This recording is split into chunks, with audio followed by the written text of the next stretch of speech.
क्या आपको पता है कि भारत का वो ऐसा कौन सा राज्य है जिसको भाषा को आधार करके बनाया गया था?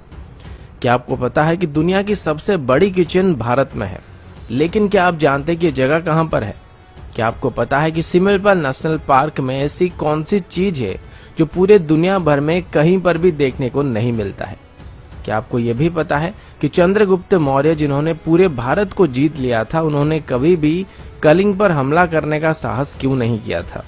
आज की वीडियो में हम ऐसे ही 10 मजेदार फैक्ट के बारे में बात करने वाले हैं, जो कि भारत की एक ऐसी राज्य के बारे में है जिसको मेन स्ट्रीम मीडिया तभी कवर करती है जब वहां पर बाढ़ आ जाती है, साइक्लोन आ जाता है या फिर कोई प्राकृतिक विपदा आ जाता है। लेकिन दूसरे तरफ इस राज्य के इतिहास को अगर आप गौर से देखेंगे तो आपको एक बहुत ही पुरानी और उन्नत सभ्यता देखने को मिलेगा।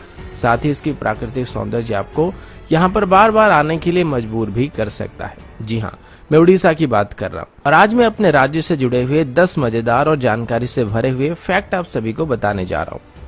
फैक्ट नंबर 1, भारत के इतिहास में उड़ीसा ऐसा पहला राज्य था जिसको भाषा को आधार करके बनाया गया था। उड़ीसा में भाषा की जो आंदोलन शुरू हुआ था वो 1895 से शुरू हो गया था और इसे उत्कल गौरव मधुसूदन दास जी के नेतृत्व में आगे बढ़ाया जा रहा था।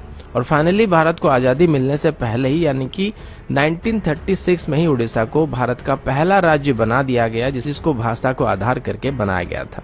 फैक्ट नंबर 2, उड़ीसा के बरगढ़ डिस्ट्रिक्ट में हर साल धनु यात्रा को आयोजित किया जाता है, जिसमें भगवान श्री कृष्ण और कंस मामा की कहानी को नाटक के रूप में दर्शाया जाता है।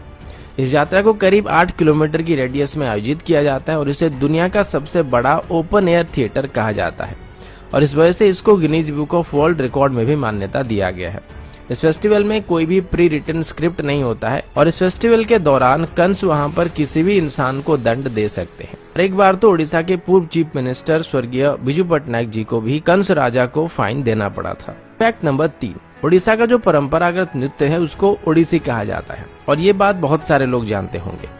इस नृत्य को सीखने के लिए देश विदेश से लोग यहाँ पर आते हैं, लेकिन ये नृत्य सिर्फ उड़ीसा के लिए गर्व की बात नहीं है, ये पूरे भारतवर्ष की एक पुरानी सभ्यता का प्रतीक है।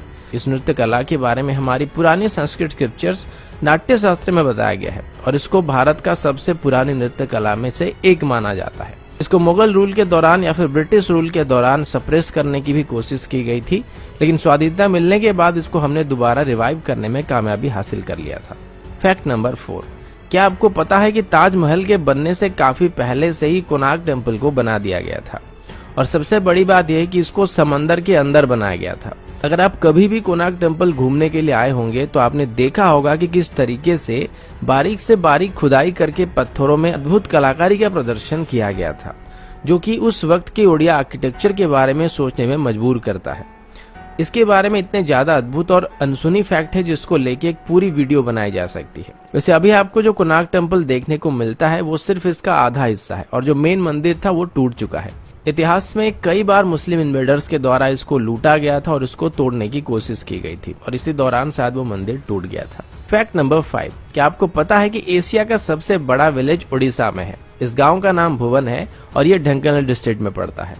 फैक्ट नंबर 6, उड़ीसा के मयूरभंज डिस्ट्रिक्ट में ऐसे पत्थर पाए जाते हैं जो कि लगभग 3 बिलियन साल पुराने हैं और अगर पृथ्वी की बात करें तो ऐसा माना जाता है कि पृथ्वी की उम्र करीब 4.5 बिलियन ईयर है।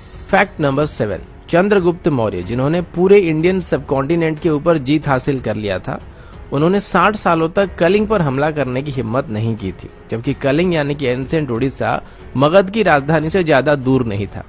फिर चंद्रगुप्त मौर्य की पोते राजा अशोक ने कलिंग पर हमला किया था। इसमें मगध के पास लगभग 4 से 6 लाख सैनिक थे, जबकि कलिंग के पास 60,000 सैनिक थे।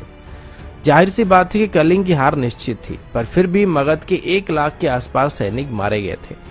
कलिंग के सैनिकों के अलावा बच्चे, बूढ़े और औरतें भी उस जंग में शामिल हुए थे और ये इतनी भयंकर लड़ाई थी जिसने क्रूर राजा अशोक के मन को बदलने के लिए मजबूर कर दिया था और उसके बाद उन्होंने बौद्ध धर्म अपनाकर उसके प्रचार और प्रसार करने का काम किया था। अगर आप कभी भी उड़ीसा आते हैं तो आपको धौलीगिरी देखने को मिलेगा। ठीक इसी के किनारे एक नदी है जिसका नाम दया नदी है और इसी नदी के किनारे वो जंग लड़ी गई थी और ऐसा बताया जाता है कि उस वक्त उस नदी का पानी खून की वजह से लाल रंग का हो गया था। फैक्ट नंबर 8, उड़ीसा में अभी 62 अलग अलग ट्राइबल ग्रुप्स हैं और उनमें से हर एक की कल्चरल ट्रेडिशन एक दूसरे से अलग होती है। फैक्ट नंबर 9, आप सब सिमलपाल नेशनल पार्क के बारे में जानते होंगे, जो कि रॉयल बंगाल टाइगर्स के लिए फेमस है। लेकिन क्या आप जानते हैं कि यहाँ पर दुनिया की सभी प्रकार की ऑर्चिड पाए जाते हैं और पूरे दुनिया भर में कहीं पर भी ऐसी जगह नहीं है जहाँ पर ऑर्चिड की सभी वैरायटी पाई जाती हो। Fact number 10।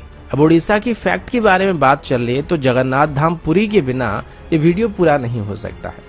इसको 4 धामों में से एक कहा जाता है और हर एक हिंदू अपने जीवन काल के दौरान यहाँ पर एक बार जरूर आना चाहता है। यहाँ पर हर रोज हजारों लाखों लोग आते हैं और जगन्नाथ टेम्पल का जो किचन है उसको दुनिया का सबसे बड़ा किचन कहा जाता है। यहाँ पर 200 चूल्हे और करीब 400 कुक यहाँ पर रोज खाना बनाते हैं। यहाँ पर खाना बनाते वक्त 7 मटकों को एक के ऊपर एक करके रखा जाता है और सबसे पहले ऊपर वाले मटके का खाना तैयार होता है और सबसे अंत में नीचे वाले मटके का खाना तैयार होता है, जो कि चूल्हे के ऊपर बैठा होता है। औसतन यहाँ पर हर रोज 10,000 लोग खाना खाते हैं, लेकिन मंदिर में जो खाना बनाया जाता है उसकी क्वांटिटी साल भर सेम रहती है। लेकिन मजे की बात तो ये है कि यहाँ पर खाना कभी भी वेस्ट नहीं होता है और उसी खाने को कुछ हजार लोगों को परसा जा सकता है और 20 लाख लोगों को भी परसा जा सकता है। दोस्तों, ये थी उड़ीसा के बारे में कुछ मजेदार फैक्ट को लेके एक छोटी सी वीडियो। आशा करता हूँ वीडियो आप सभी को पसंद आया होगा। अगर आपको वीडियो अच्छा लगा तो इसको लाइक और शेयर जरूर कीजिएगा